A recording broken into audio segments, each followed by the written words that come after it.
마음에 영혼을 남기는 작자 미상의 아버지에 대한 글을 제가 소개해 드리겠습니다. 아버지란 기분이 좋을 때 헛기침을 하고 겁이 날 때 너털 웃음을 웃는 사람이다. 아버지의 마음은 먹칠을 한 유리로 되어 있다. 그래서 잘 깨지기도 하지만 속은 잘 보이지 않는다. 아버지란 울 장소가 없기에 슬픈 사람이다. 아버지가 아침 식탁에서 성급하게 일어나서 나가는 장소는 즐거운 일만 기다리고 있는 곳은 아니다. 아버지는 머리가 셋 달린 용과 싸우러 나간다. 하나는 피로요, 하나는 끝없는 일이며 또 하나는 직장 상사에게 받는 스트레스다. 아버지란 내가 아버지 노릇을 제대로 하고 있나, 내가 정말 아버지다운가 하는 자책을 날마다 하는 사람이다. 아들, 딸이 밤늦게 돌아올 때 어머니는 10번 걱정하는 말을 하지만 아버지는 10번 현관을 쳐다본다. 아버지는 늘 자식들에게 그럴듯한 교훈을 하면서도 실제 자신이 모범을 보이지 못하기 때문에 이 점에 있어서는 미안하게 생각도 하고 남모르는 컴플렉스도 가지고 있다. 아버지는 이중적인 태도를 곧잘 취한다. 그 이유는 아들, 딸이 나를 닮아 주었으면 하고 생각하면서도 나를 닮지 않아 주었으면 하는 생각을 동시에 하기 때문이다.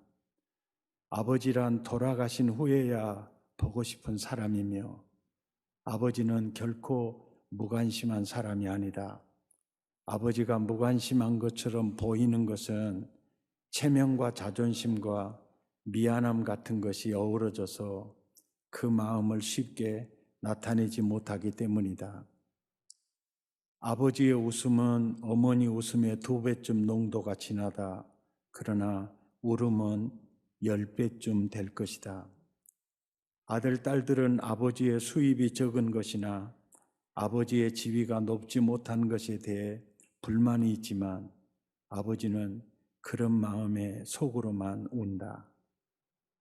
어머니의 가슴은 봄과 여름을 왔다 갔다 하지만 아버지의 가슴은 가을과 겨울을 오고 간다. 요즘 웃으면서 하는 얘기 중에 집에서 이사를 가면 할아버지는 강아지를 안고 있다고 합니다.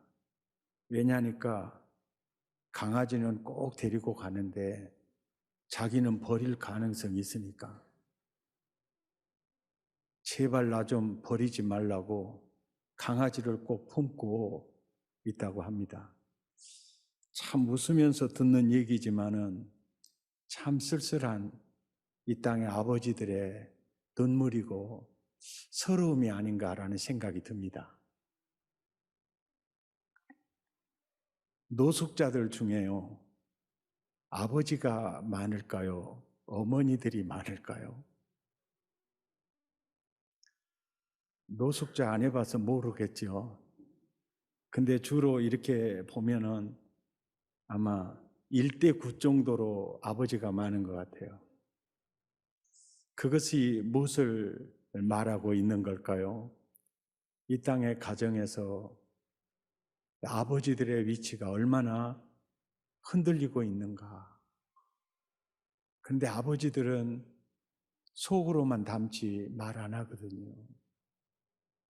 예. 이번 어버이 주일에 특별히 그 아버지를 생각했으면 합니다. 디모데후서 3장 1절에서 2절에 보면은요, 말세에 두드러진 특징이 사람들이 자기를 사랑하고요, 그리고 특징이 부모를 거역해요. 이게 말세의 특징입니다. 굉장히 이번에 충격적인 그 기사 내용을 보았어요. 한국보건사회연구원과 서울대 사회복지학 연구소에서 6,331가구를 대상으로 그 설문조사를 했는데요. 부모를 모실 책임은 전적으로 자식에게 있다는 견해에 대해 찬성하는가 반대하는가, 거기에 반대가 40.9%고요. 찬성은 23%밖에 안 돼요. 그리고 찬성도 반대도 하지 않는 자 수가 35%예요. 이 땅의 부모들은 나중에 자식들 집에서 자식들 덕을 보고 내가 여생을 마쳐야 되겠다라고 생각하시는 부모들 사실 많지 않아요. 네. 그런데 자식들의 마음이 40%가 부모 모시는 것을 반대하고 있다는 것은 부모님들 입장에서는 굉장히 충격적이었어요. 우리는 어떻게 해야 할까요? 살자고 살자고 해도 부모는 안 살 가능성이 많습니다. 그런데 자식이 부모를 책임져야 된다는 것에 대해서 나 반대다. 10명 중에 4명이라니까 혹시 그 중에 내 아들, 딸도 들어있지 않을까? 이런 생각 안 할 수 없잖아요. 참 가슴 아픈 얘기였어요. 사실 부모님들은 자식 덕 보고 여생 마치고 싶은 생각 거의 없을 거예요. 같이 살자고 그래도 정말 안 할 분들이 많을 겁니다. 우리 자녀들 입장에서는 우리 부모가 나를 어떻게 가르치고 나를 키웠는데 책임은 제가 져야죠. 자식이 져야 맞죠. 이것이 가장 바람직한 마음이 아닐까요? 설교를 딱 준비를 하는데 가장 크게 후회스러운 게 뭐냐면 내 마음속으로는요, 세상에서 인간으로는 나는 저희 어머니를 굉장히 존경합니다. 그리고 어머니가 나를 위해 희생하시는 걸 알기 때문에 그 어머니를 진짜 사랑해요. 그런데 어머님 살아생전에요, 이 못된 목사가 어머니 손 따뜻하게 한번 붙잡고요, 엄마 존경합니다, 말 한마디 못했다는 거. 엄마 정말 사랑해요. 그 말 한마디 못했다는 거. 말 안 하면 귀신도 모르거든요. 그게 참 반성이 됐습니다. 그리고 마태복음 15장에 보면 예수님이 서기관들과 바리새인들을 책망하는 글 중에 이런 글이 있어요. 너희는 내 부모를 공경하라 하시고 어머니나 아버지를 비방하는 자는 반드시 죽임을 당하리라 율법에 기록이 되었거늘 너희가 이르기를 누구든지 아버지에게나 어머니에게 말하기를 내가 드려 유익하게 할 거 저 하나님께 드렸어요. 거르반. 그러면 그들은 부모 공경에 대한 의무를 전혀 하지 않았습니다. 그래서 마태복음을 읽으면서 그들을 세상에 이럴 수가 있을까? 나는 그렇게 생각했었거든요. 6절에 그 부모를 공경할 것이 없다 하여 너희 전통으로 하나님의 말씀, 부모를 공경하라는 말을 아예 피하는구나. 그러면서 8절, 7절, 8절에 외식하는 자들아, 이사야가 너희에 관하여 예언 참 잘했다. 이 백성이 입술로는 나를 공경하되 마음은 내게서 멀구나. 그것은 나 섬기는 것도 아니야. 부모님에게 효도해야 될 그 시간, 그 물질 제가 하나님께 드렸어요. 거르반. 그러면 끝냈던 너희 입술로는 나를 가까이 하는데 마음은 내게서 머는구나. 너 그거 신앙 아니야. 제가 이번 주 설교 준비하면서 내가 바로 그 바리새인이었다는 걸 알았어요. 엄마, 오늘 어머니 생신이신데 교회 행사 때문에 어렵겠어요. 그러면 엄마는 그랬어요. 아야야, 교회 섬기는 게 주의 종은 중요하지. 다 걱정하지 마. 거르반. 죄책감도 저 갖지 않았습니다. 이런 못된 놈이 어디 있었겠어. 성경을 그렇게 보면서도 내가 그렇게 살았다. 명절 때 수요예배가 끼어 있으면 소홀히 했던 거. 제가 너무 많이 그랬거든요. 딱 이 말이에요. 불효자는 옵니다.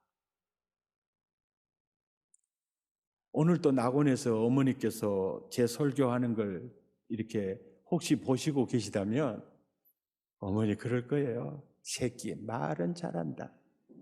그리고 입을 찢으라 그럴 거예요 아마. 그럴 것 같아요. 오늘 본문에 출애굽기 20장 12절을 조금 자세히 한번 들여다보세요. 5계명인데 우리가 익숙한 본문이거든요. 그런데 주의 깊게 들여다보세요. 이 부모를, 내 부모를 공경하라 라는 이 5계명이요. 부모를 위한 계명입니까? 자식을 위한 명령입니까? 그렇습니다. 이것도요, 부모를 위해서 부모 공경하라고 안 줄 알았어요. 그런데 보니까 내 부모를 공경하라. 이것은 부모를 위한 명령이 아니라 그래야 네가 잘 돼. 그래야 네가 복된 거야. 그래서 오늘 설교 제목 부모 경경은 자식 잘 되는 길입니다.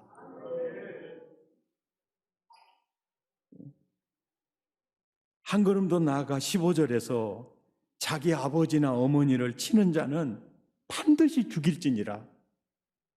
자기 아버지나 어머니를 치는 자, 하나님이 얼마나 싫어한지를 이 구절에서 볼 수가 있어요. 그런데 우리는 발로 차지는 않아요.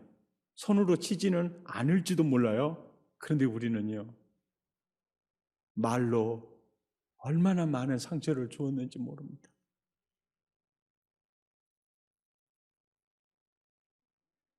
17절에 자기 아버지나 어머니를 저주하는 자는 반드시 죽일지니라. 이 말은요, 부모를 위해 사는 말 아니에요.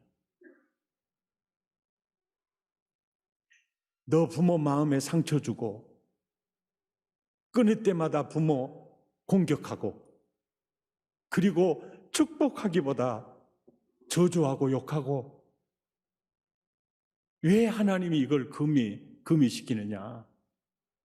그건 부모를 위해서가 아니에요. 잠언 23장 22절 함께 읽죠. 너를 낳은 아비에게 청종하고 내 늙은 어미를 절대 가볍게 여기지 마라. 그것은 복된 길이 아니다. 네가 잘 되는 길이 아니다. 25절에 내 부모를 즐겁게 하며 너를 낳은 어미를 기쁘게 하면서 살아라. 이것이 바로 네가 잘 되고 장수하는 길이다. 이 모든 말씀은 부모를 위한 명령이 아니다는 걸 알 수 있어요. 자식 잘 되기를 위한 하나님의 마음이었다는 것을 압니다. 자식을 향한 부모님들의 마음은요, 자녀들에게 늘 짐이 되는 것 같아 미안해요. 어버이날 제발 없었으면 싶은 마음이 진짜 부모님들 마음이에요. 봉투라도 주면요, 얼마일까 기대가 돼서 이게 아니에요. 지 살기 힘드는데 너무 마음이 아파. 부모는 자식들에게 주면 더 편하고요, 받으면 그게 너무 마음이 아픈 거예요. 예. 자녀들에게 짐이 되는 것 같아 미안한 마음으로 하루하루를 사실 지내요. 사실 부모님들의 한결같은 마음은요, 딱 하나예요. 너희 내외 행복하게 잘 사는 거. 너희들 형제 간에 서로 우애하고 잘 사는 거. 첫째도 둘째도 그거밖에 없어요. 자식을 향한 부모의 마음은 아무것도 없습니다. 네가 잘 살면 돼. 그래도 우리가 부모를 공경해야 할 이유는요, 이것이 자녀에게 복이 되는 삶이라는 거예요. 출애굽기 20장 12절 오늘 본문을 해석해서 바울이 가르친 본문이 에베소서 6장 1절에서 3절인데요. 딱 핵심이 그거예요. 이로써 네가 잘 되고 장수의 길이다는 거예요. 부모님을 잘 섬기는 게 쉬운 일은 아닌 것 같아요. 왜냐하니까 옛날보다 요즘은 훨씬 오래 살아요. 하여간 질리게 살 수도 있습니다. 또 한 가지, 치매가 또 그리 많아요.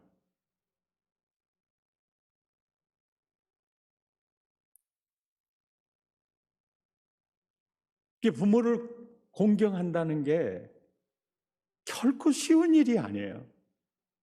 이거를요, 주님이 알아요. 부모 공경이 쉽지 않는다는 걸 아니까.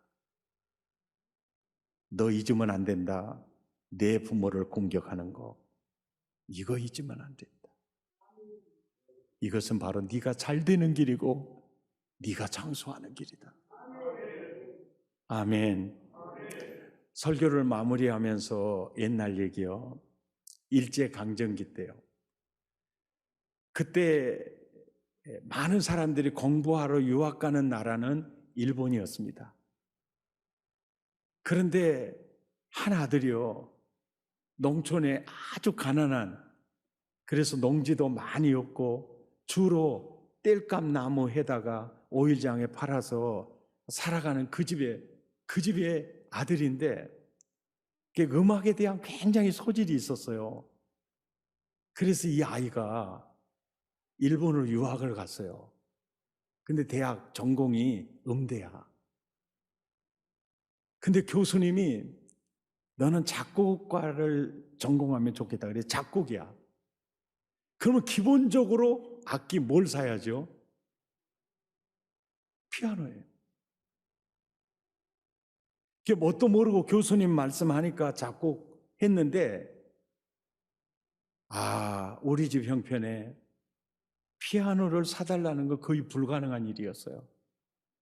그래서 음악 공부를 접었습니다. 그리고 편지를 썼어요. 어머니, 작곡 공부를 하려면 피아노를 구입해야 하는데 제가 아무래도 공부를 접어야 할 것 같습니다. 그래서 미리 편지해 놓고 이제 귀국하려고 보낸 거예요. 어머니가 정말 허리가 부러지도록 나무를 했어요. 그리고 만든 돈이 400원. 당시에 쌀 한 가마 13원 할 때 400원을 받아요. 피아노 한 대 값입니다. 그래서 작곡 공부를 마치고 귀국해서 내가 첫 작곡을 뭘로 할까 생각 중에 양조동 시인의 어머니의 마음이라는 시를 읽으니까 나를 위해 희생하신 그 어머니가 생각이 나면서 그냥 악상이 떠오르기를 시작을 하는 거예요. 그 노래, 그 곡이 너무 아름다워요. 그 젊은이의 이충렬이라는 그 젊은이의 그 온 마음이 다 담긴 것 같아요. 이 노래 한번 함께 불러볼까요?